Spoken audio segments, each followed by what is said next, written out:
sur les réseaux sociaux.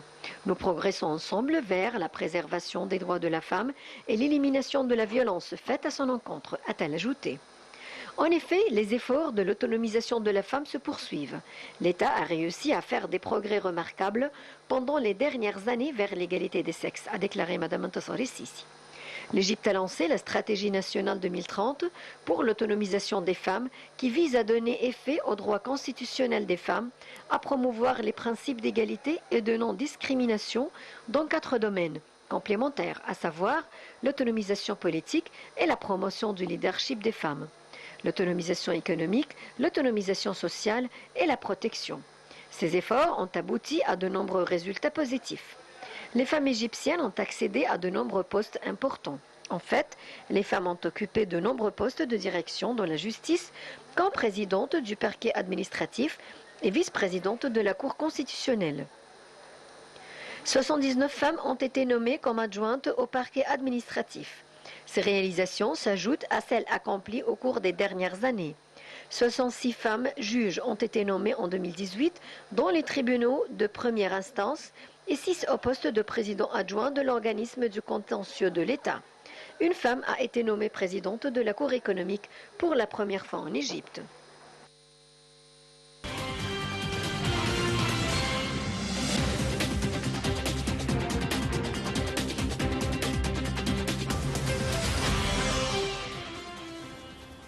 Et nous avons à présent en ligne Madame Farida El-Choubechi, écrivaine et journaliste, pour parler des progrès de l'État réalisés dans le domaine de l'autonomisation des femmes.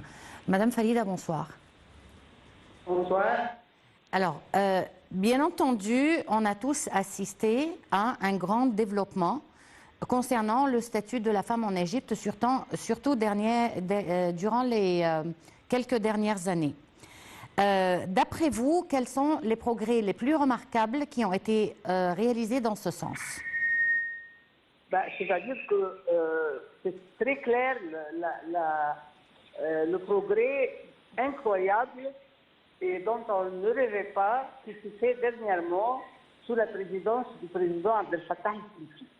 Parce qu'il a rendu à la femme sa dignité, son honneur, la reconnaissance de ce qu'elle peut faire, de son rôle est très important, primordial dans la vie humaine en général et en plus en Égypte. Parce que c'est la mère, c'est elle qui élève des générations après génération. Et c'est elle, toujours je rappelle que c'est elle qui a élevé la jeunesse, les jeunes gens qui ont défendu l'Égypte le 30 juin et qui ont,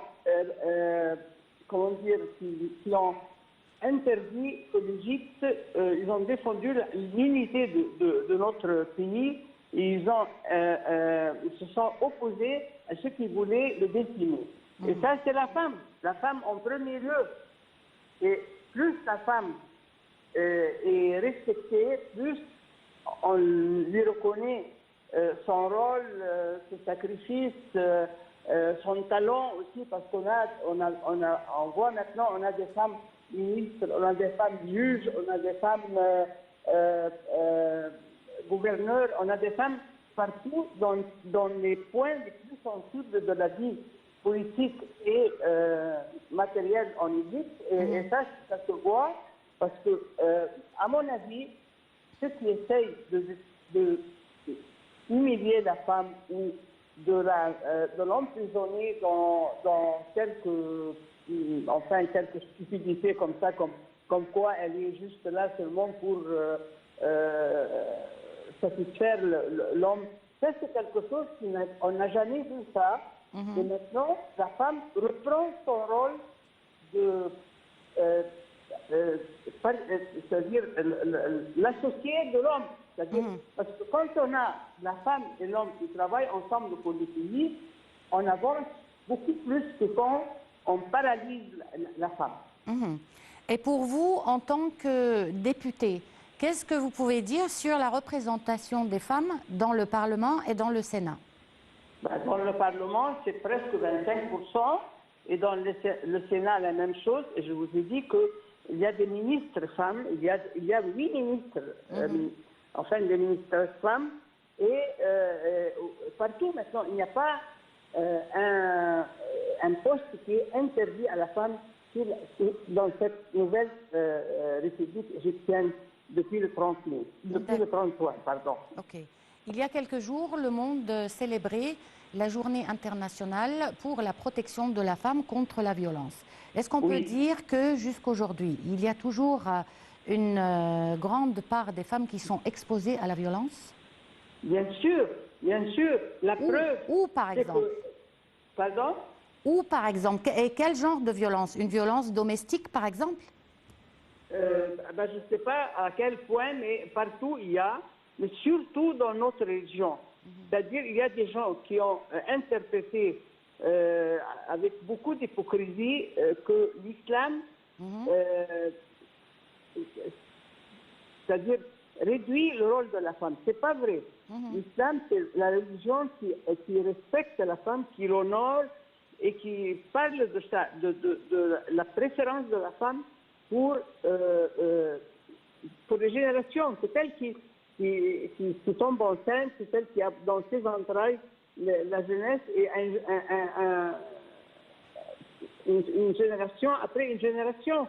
Alors là, il y a des gens qui essayent de faire de la femme un objet, quoi.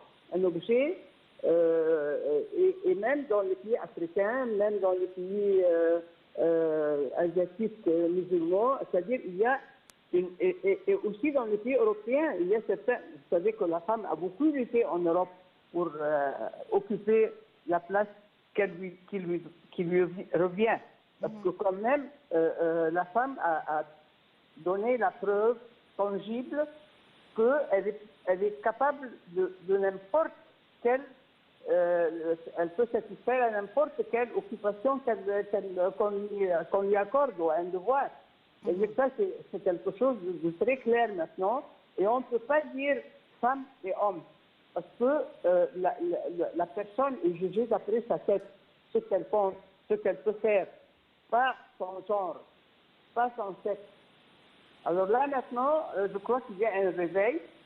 Il y a aussi une prise de conscience dans le monde entier que la planète, surtout maintenant, qu'on est menacé par le climat qui se détériore, il faut que la femme, l'homme, tout le monde travaille dans le sens de protéger notre planète et d'avancer dans tous les domaines. Donc vous pensiez que essentiellement la cause de la violence contre les femmes, c'est une mauvaise interprétation de la religion? Oui, partout. La religion ici et la religion même en Europe. Et la pauvreté, par exemple. D'accord. Et la pauvreté et l'éducation, l'instruction, où sont... Oui. Donc qu'elle n'a pas le droit à l'éducation, qu'elle n'a pas le droit à l'instruction? Justement, parce que pour eux, la femme, c'est un objet pour satisfaire l'homme. Et ça, c'est stupide. Même, c'est pas satisfaire, même dans le sens de travailler, de créer, de faire... Non, seulement la relation intime, c'est tout. D'accord. L'État a fait quand même beaucoup de progrès sur plusieurs plans pour l'autonomisation des femmes dans plusieurs domaines, dont social, économique, politique, dont on vient de parler. Mais dans le domaine social, comment cela a été réalisé ou quelles sont les visées de l'État? C'est-à-dire, je ne comprends pas très bien la question, mais je crois que vous parlez du rôle de la femme. Comment? Des progrès réalisés par l'État pour l'autonomisation des femmes sur le plan social. Social, c'est pour ça que cet État-là, la nouvelle République, d'après la révolution du 30 juin, essaye par tous les moyens de faire travailler les femmes, même les femmes moins, c'est-à-dire pas tellement instruites et pas tellement qualifiées dans des études. Il y a la main-d'œuvre, parce que la femme, quand elle a une indépendance économique, elle est beaucoup plus respectée et elle se respecte elle-même et elle est consciente de son rôle et de sa valeur dans la société. Tout à fait. Et quels sont, d'après vous, aujourd'hui, les problèmes les plus importants des femmes dans le monde, d'une manière générale? Voilà, c'est abolir et effacer et mettre vraiment à la poubelle cette idée-là que femme et homme. Il faut un être humain. Oui. Il peut être une femme, il peut être un homme. Un être humain, c'est un être humain. C'est-à-dire, il a la capacité Il y a des femmes qui ont fait des inventions incroyables. Il y a des femmes qui sont maintenant, par exemple, on a vu en Allemagne, la présidente le chef de l'État était une femme. En Angleterre, il y avait le Premier ministre, à Paris aussi. C'est-à-dire qu'il y a une prise de conscience maintenant dans le monde entier, et la preuve a été donnée que la femme est capable de remplir n'importe quelle fonction. Bon, une dernière question concernant l'explosion démographique actuelle en Égypte et ceux qui sont à la base de cette explosion démographique, c'est bien entendu l'homme et la femme. Donc, quels sont les efforts déployés par l'État pour essayer de renseigner la femme sur cette importance? Il faut que, pas seulement la femme, il faut que la société entière prenne conscience du danger terrible de l'explosion démographique. Parce que nous augmentons 2,5 millions par an. C'est pas possible, presque un pays. Et nous avons, nos moyens sont connus. Notre part d'eau, de l'eau, de la terre cultivable, de tout. Alors là, maintenant, il faut dire qu'il faut que l'État fasse une campagne sans délai et sans souci et sans, il n'y a pas d'interdit pour faire réveiller la conscience égyptienne pour le danger de l'explosion démographique. Tout à fait. Madame Farida El-Choubechi, je vous remercie. C'était un plaisir comme toujours. Et une petite pause et on se retrouve tout de suite après.